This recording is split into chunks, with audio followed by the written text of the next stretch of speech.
Ahoj všichni, vítám vás u tohoto videa, které bude výjimečně i namluvené. V tomhle případě mi to přijde praktičtější i o něco rychlejší než jen psaný text. Tohle téma sice není moc příjemné a hůř se o něm mluví, ale aspoň je tady vidět realita života a že ne všechno je tak zalité sluníčkem, jak se může z videí zdát. V dnešním videu si totiž řekneme něco o tom, co nám v posledních týdnech dost komplikovalo život. Představíme si životu nebezpečnou biometru, což je hnisavý zánět dělohy.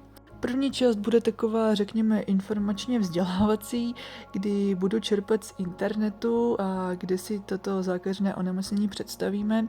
Řekneme si, co to je, jaké jsou příznaky, průběh i léčba. A v druhé části vám představím naši zkušenost a bude to vlastně takový náš příběh či storytime, chcete-li. Tam vám povím, jak to všechno probíhalo a stále ještě trochu probíhá přímo u nás.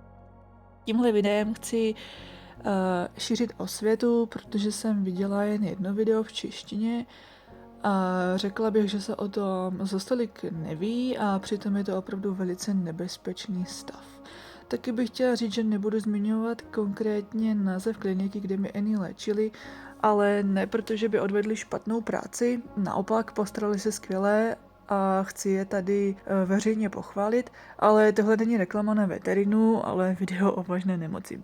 Taky chci říct, že během videa budou na pozadí fotky Annie během jejího pobytu na klinice a i když tam není vyloženě nic hodně ošklivého, hezký pohled to taky není, ale dobře mi to poslouží jako přímý podklad k vyprávění. Tak tedy, v této části vycházím z různých internetových zdrojů, na které vám dám odkaz v popisku. Co je vlastně pyometra?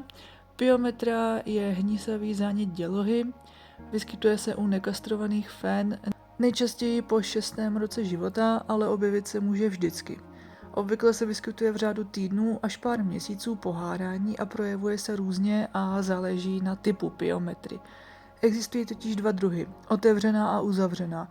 Otevřená získala svůj název podle toho, že děloha se po hádání během zánětu neuzavře a proto se objevuje zapáchající výtok, který je jedním z příznaků. Může či nemusí být horečka, apatie či nechuť k jídlu. Tento typ ovšem lze léčit antibiotiky a je méně vážný a často i méně nebezpečný. Problém je ale v tom, že se může kdykoliv a opakovaně vracet. Uzavřená pyometra je vážnější, protože se nevyskytuje žádný výtok. Děložní krček je uzavřený a tak se hníz ven nedostane. To může vést až k otravě krve, k čemu bohužel u nás taky došlo. Objevuje se apatie, nechutenství, skleslost a může se objevit zvracení či průjem. Bakterie mají vliv na ledviny a fena začíná častěji močit a tím pádem víc pít. Tato pyometra se dá řešit jen rychlým chirurgickým zákrokem. Prevencí obou typů je jedině kastrace. Pravděpodobnost, že ale fena onemocní, je vysoká, až 25% fen do 10 let pyometrou onemocní. Annie měla bohužel tu druhou variantu. V této části si povíme, jak se to projevilo u Annie a co se dělo potom. Takže to začalo tak, že Annie ze dne na den ztratila veškerou svou energii i chuť k jídlu. Zvracela, což se jí už předtím občas stávalo, ale začínala i slábnout. To bylo v pátek. Když v sobotu začala odmítat jídlo a už víceméně jenom ležela, tak jsme se rozhodli ji vzít na veterinu.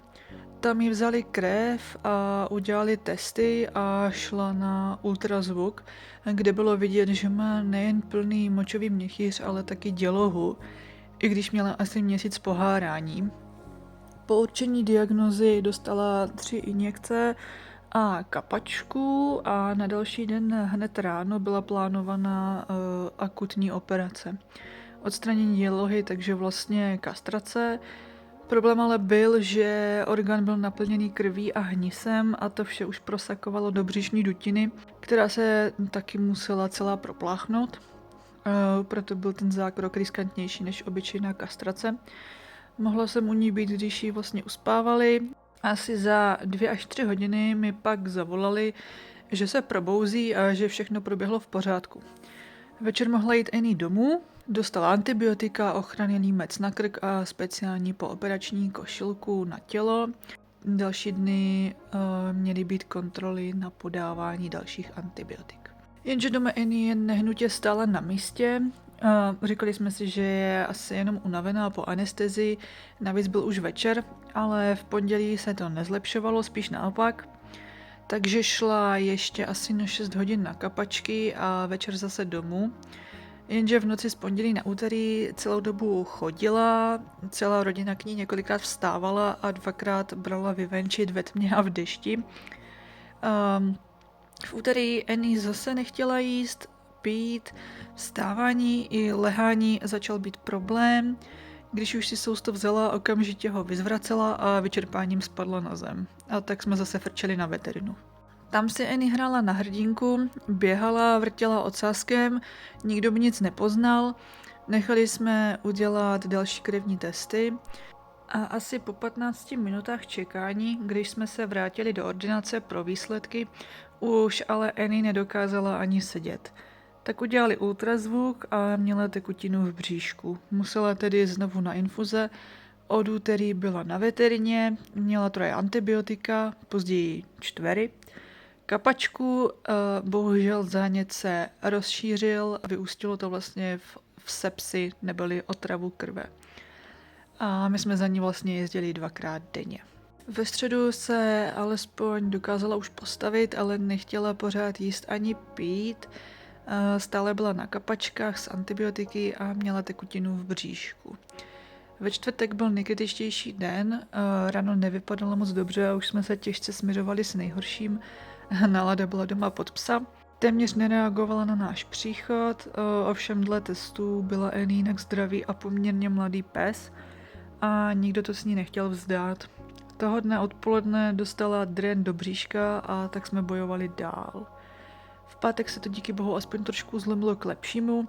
Dren pomohl a Annie poprvé za tu dobu zavrtila ocáskem, postavila se, dokonce vylezla z kotce, pila, zkoušela jíst a konečně nezvracela. Bříško vlastně také splasklo. Ještě zdaleka nebyla zdravá, měla drén, antibiotika, kapačky a zůstávala na klinice. Mezitím jsme za ní právě každý den 2krát denně jezdili a snažili se jí hlavně nakrmit.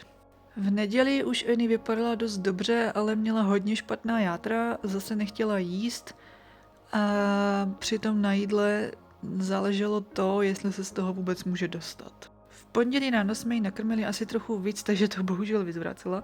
Odpoledne už jsme věděli, jak na to, navíc dostala ještě léky proti zvracení, takže to zřejmě vyšlo. Jinak byla zesláblá, protože nejedla, kromě toho ale vypadala poměrně dobře. Měla veselé oči a vrtěla ocáskem, jinak vše zůstávalo stejné.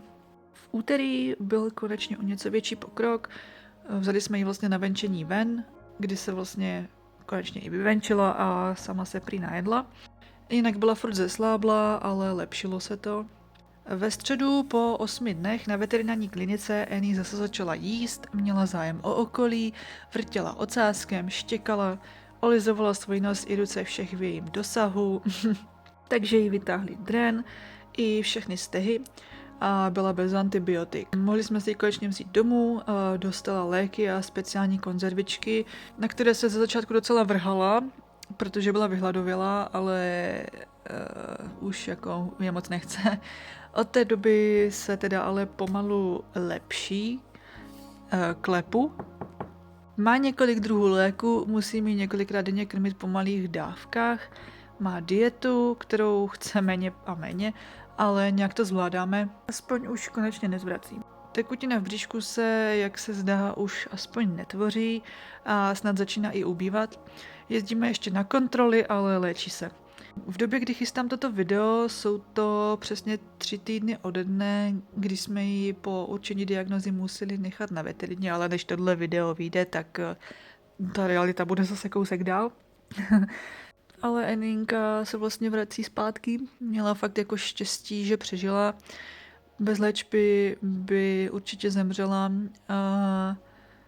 Po operaci by sice šance na uzdravení byla velká, ale jelikož pak měla tu sepsi, tak mohla stejně umřít a nebyla od toho zrovna daleko.